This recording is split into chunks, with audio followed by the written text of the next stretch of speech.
Varão.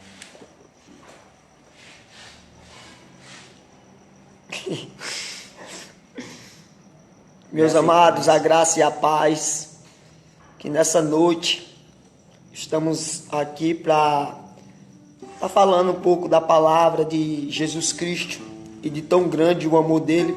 Está aqui conosco o nosso cantor, levita, pregador, Gabriel, que vai também estar fazendo algumas perguntas. Se você quiser, você pode estar interagindo conosco.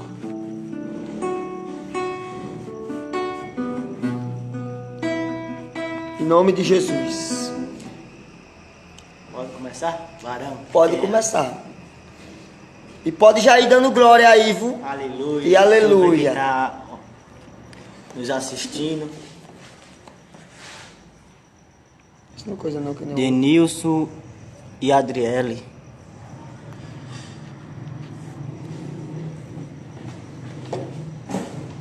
Vamos lá.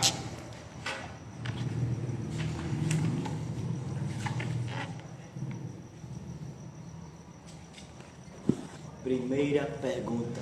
Bruno, o que Jesus fez dos 12 anos, 30 anos de idade? O que Jesus fez dos 12 anos aos 30 anos. Se preparou para o seu ministério. Preparou. Para o seu ministério. Mas a Bíblia não diz não foi, não foi? Não. Não diz. Diz que Jesus ele sumiu durante 18 anos. Então foi uma preparação para o seu ministério. E ele veio aparecer com 30 anos de idade no Jordão. Foi onde João Batista olhou e disse: eis que está lá em está em João, capítulo 1, verso 29, que João disse: eis que vem o Cordeiro de Deus, aquele que tira o pecado do mundo. Foi nesse momento que Jesus apareceu depois de 12 anos, depois de 18 anos. Aleluia, essa aqui é polêmica. O que é a ceia do Senhor? A ceia do Senhor, ela é a memorizar a ressurreição e a morte de Cristo, para que a gente possa se lembrar a cada momento que nós ceia do que Cristo veio fazer na cruz, para que a gente se lembre que ele padeceu, morreu e ressuscitou ao terceiro dia por nós. Por isso que ele diz: comei e bebei, esse é o meu corpo que entrego por vós. Comei e bebei todas as vezes que lembrares de mim, em memória de mim. Outra perguntinha. Como alcançar a vida eterna? Como alcançar a vida eterna? Isso. Primeiramente, confessar o Senhor Jesus como o único caminho, como o único Senhor e Salvador da sua vida. Porque não existe salvação após a morte. Só existe salvação ainda com vida. Como? Confessando Jesus como o único caminho, a única verdade e a única vida. O único Senhor e Salvador. Porque a Bíblia diz lá em Filipenses que todo joelho se dobrará e toda língua confessará. Independente que você se converta ou não, você vai confessar que Ele é o seu Senhor. Mas se você confessar com vida, você terá a salvação, a vida eterna. Mas se você vir confessar ele com morte, você vai confessar, mas de todo jeito vai para o juízo final. Será verdade que Deus pode curar pessoas doentes? Deus pode curar. A Bíblia diz lá em Deuteronômios 32, se eu não me engano 29, que Deus fere e Deus cura. Deus mata e Deus faz viver. Porque Deus, Ele é Deus. Ele é o único que pode te curar, te salvar e te libertar para depois te levar para a vida eterna, através da sua fé, da sua esperança em Cristo Jesus. Será que o cristão tem poder de vencer e resistir a Satanás? Será que o cristão tem poder e vencer a Satanás? Tem. A Bíblia diz que se a gente ler a Bíblia, orar e jejuar e vigiar, que é o principal, a gente temos poder de expulsar demônio. E quando a gente lê a Bíblia, a gente resiste o diabo. Quando a gente jejua, a gente resiste o diabo. Quando a gente ora, a gente resiste o diabo. Então a Bíblia diz: resistir o diabo que ele fugirá de vós. E Deus, ele te deu poder para pisar na cabeça de serpente. Porém, você tem que orar, ler a Bíblia e jejuar e vigiar. Aí dessa maneira você resistirá ao diabo. O cristão está livre de tentações? Não, o cristão a todo momento ele é tentado. O próprio Jesus, ele não ficou livre de tentações. Ele foi levado pelo Espírito Santo ao deserto para ser tentado, depois de ter jejuado 40 dias. Então você observe como a pergunta anterior, se o cristão pode ser tentado, você observe que mesmo que a gente jejue, mesmo que a gente leia a Bíblia, mesmo que a gente ore, mas a todo momento, que nem está lá em 1 Pedro 5, 8, o diabo está ao nosso redor, procurando alguém que possa tragar. Ele envia setas, então a todo momento ele pode nos tentar com acusações, com palavras que o seu coração fica abatido. Então cada vez que você busca a Deus, mas também você vai ter tribulações, você vai ter batalhas, como Jesus, ele travou essa batalha no deserto. Porém, Jesus foi para o deserto como carne e como homem. Então ele resistiu ao diabo e venceu a batalha. Então, porém, você também pode vencer. Amém? Como alguém pode se tornar filho de Deus? Como alguém pode se tornar filho de Deus? Primeiro passo, confessar o Senhor Jesus como único Salvador. Segundo passo, a Bíblia diz: seis santo como aquele que te chamou é santo. Então quando a gente confessa a Jesus Cristo e a gente quer ser um filho de Deus, porque tem dois tipos. Tem as criaturas, quando lá em Marcos 16:15, que vai dizer: ide por todo mundo pregar o evangelho a toda criatura. Então, ou seja, aqueles que não confessaram Jesus ainda como único Senhor e Salvador, não é filho de Deus ainda, é criatura. Mas quando você passa a confessar Jesus, você se torna filho de Deus, porque você começou a andar no caminho da luz. Como a fé e a obra se relacionam? Como a fé e a obra se relacionam. Fé sem obra é morta, e obra sem fé permanece morta. Então as duas têm que caminhar juntas, porque não adianta você dizer: eu tenho fé, mas só tem fé na prática, na boca, mas na prática você não tem coragem de praticar a sua fé.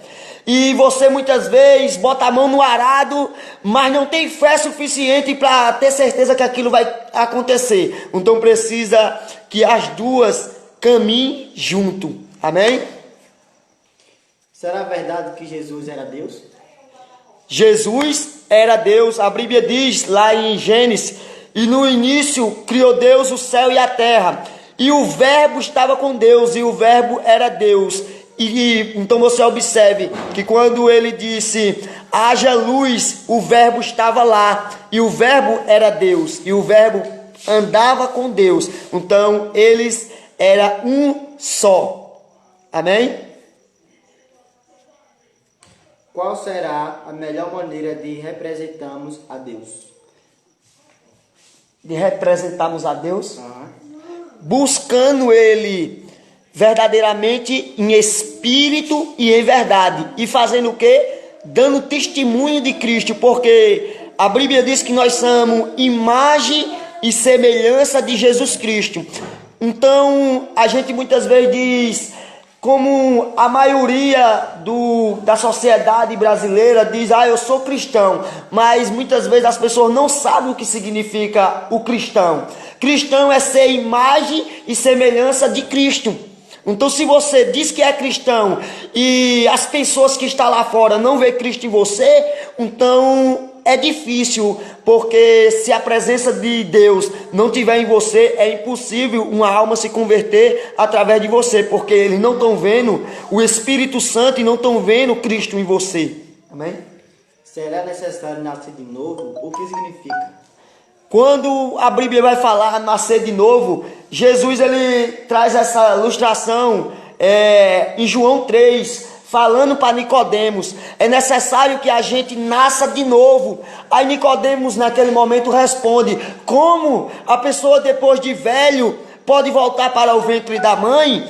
Jesus naquele momento estava explicando a Nicodemos: aquele que é nascido da carne é carne, mas aquele que é nascido do Espírito é Espírito. É necessário que eu e você, mesmo que venha se converter agora, depois de velho, depois de 30, 40 anos, que você desça as águas para que você renasça uma nova criatura em Cristo Jesus, que nem Paulo disse lá em Gálatas 2:20, não vivo mais eu, mas o Espírito Santo de Deus vive em mim. E em Coríntios 3:16, você agora passa a ser templo e morada do Espírito Santo. Amém? Onde está a história da paixão de Cristo? A história da paixão de Cristo. A gente vai encontrar a história da paixão de Cristo relatada nos evangelhos. Somente Mateus, Marcos, nos 4 evangelhos nós vamos encontrar essas passagens do começo que Jesus é traído e aquele momento que eles vão buscar Jesus no Getsena, e começa toda a história. Nos 4 evangelhos é encontrado essas passagens. O que Cristo deseja de nós? O que Cristo deseja de nós? Temor, obediência, sinceridade, e que a gente entregue nossa vida completamente para Ele, para que Ele possa fazer de nós uma nova criatura. Quais são as pessoas boas aos olhos de Deus? Quais são as pessoas boas aos olhos de Deus? É uma boa pergunta. Quais são as pessoas boas aos olhos de Deus? Aquelas pessoas como aquele... Vamos lá para a história do bom samaritano. Existia um levita, existia um sacerdote e existia um bom samaritano. Aos seus olhos, quem era a pessoa boa para os olhos de Deus? O sacerdote, o levita ou o samaritano? Então nós observemos que o samaritano, aqueles que não olha para si próprio, mas sim olha para quem está ao seu redor, aquele que ama ao seu próximo como a ti mesmo. O que Deus fez para nos livrar da culpa do pecado? O que Deus fez para nos livrar da culpa do pecado?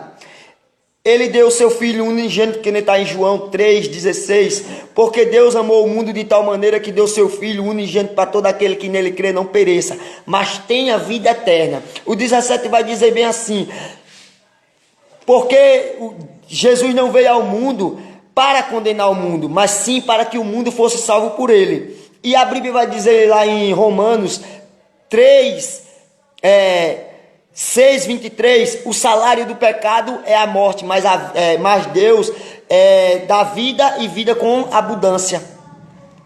Então você observe que ele deu o seu Filho unigênito para nos proteger, para tirar o pecado eterno, para passar agora para uma vida eterna. Em que se resume a lei de Deus? A lei de Deus: primeiro, ama a Deus acima de todas as coisas e amar o teu próximo como a ti mesmo. Ter fé significa negar a razão? Ter fé é algo que a gente temos que crer que na nossa frente aqui tem um degrau e a gente vai subir nele mesmo sem ver as escadas. É isso que Deus ele quer de nós, porque a fé é o firme fundamento daquilo que não se vê, mas sim se crê. Então você não vê o vento, mas você sente. Você não vê o frio, mas você sente. Você não vê o calor, mas você sente. A mesma coisa é Deus. Você não vê, mas você tem fé que Ele faz as coisas na sua vida. Você tem fé que o Espírito Santo Ele toca em você. Você sente a presença dEle. E você tem fé que Deus ele pode fazer o sobrenatural. Você tem fé que no dia seguinte você vai se acordar, se levantar, porque Ele tem te sustentado. Que tipo de pessoa Deus rejeita? Que tipo de pessoa Deus rejeita? Pessoas que negam a sua fé. Porque tudo que Satanás quer não é lhe matar, é que você primeiramente negue a sua fé. E a Bíblia diz dessa forma: todos aqueles que negassem Jesus aqui na terra, Jesus o negará diante de seu Pai. Então, ou seja, se você nega a sua fé, Deus ele também lhe rejeita. Como alcançar a paz de Deus? Como alcançar a paz de Deus? Essa palavra é muito interessante. Para que a gente possa alcançar primeiramente a paz de Deus, a gente temos que começar dando o primeiro passo, aceitando Jesus como único Senhor e Salvador, começando a perdoar, começando que a transformação nas nossas vidas, da gente amar o nosso próximo, da gente começar a tirar o nosso orgulho, o nosso temperamento, que muitas vezes é pesado, para a gente ter paz, porque a Bíblia diz em João 14, primeiro: não turbe os vossos corações, crê em Deus, crê em mim também. O que faremos para Deus nos amar? O que faremos para Deus nos amar? Primeiro lugar, se entregar também a Ele, completamente, em espírito e em verdade. E uma coisa que é interessante: obedecer. O firme fundamento de tudo é a obediência. Porque se você não obedece, em primeiro lugar, ao seu líder, se você não obedece ao seu pai, à sua mãe, seus parentes, seus avós, como é que você quer ter o amor de Deus se você não ama e não consegue obedecer ninguém aqui? Aí, se você não consegue obedecer ninguém que você está vendo, como é que você vai obedecer a quem você não está vendo? A última pergunta? Tem outra pergunta? A última. Já foi 90? Não, e é tudo, Zé? Varão. Vai, fala. Qual a alternativa para quem não aceita a salvação? Eita, essa. Ó. Hein? Amanhã tem mais. Qual alternativa para quem não aceita a salvação? Ô irmão, essa palavra é muito forte. O salário do pecado é a morte. Se você não confessa a Cristo com vida, o salário do pecado é a morte. Hoje ele diz, que nele diz em Mateus 11, 28, vinde a mim todos que estão cansados e sobrecarregados. E amanhã ele pode falar o que está escrito em João, se eu não me engano, 41. Apartai-vos de mim, maldito, que pratica a iniquidade. É dessa forma, porque o salário do pecado é a morte, mas o dom gratuito é a vida eterna. Então, as perguntas de hoje são essas. Amanhã tem outra? Ô, Glória. A última. Qual a promessa de Deus para aqueles que o amam? Qual a promessa de Deus para aqueles que o amam? A vida eterna. Ele diz bem assim, olha: eu sou caminho, verdade e vida. Ei, estou indo preparar lugar para vós. Sabe na onde? Pertinho do meu Pai. Olha o que ele diz: e eu estou indo e vou voltar para levar cada um de vocês para pertinho de mim. Oh, glória! Olha o que a Bíblia vai dizer, Apocalipse 3:11. Eis que venho sem demora, guarda o que tem, para que ninguém tome a sua coroa. Você tem uma coroa hoje, não deixe que o inimigo possa tomar. Tem uma pessoa aqui que falou ali. Ninguém falou não. Falou não, glória. Amém. Amém? Que Deus abençoe a cada um de vocês. E amanhã temos mais quantas? Mais 50, mais 20. Foi quantas agora? Sei, eu contei não. Foi 25 por aí. 25. Amanhã teremos mais 25. Esse mesmo horário. Amém? Fica na paz do Senhor Jesus. Que Deus abençoe a cada um. Amém. Como é que tira? Salva? Salve.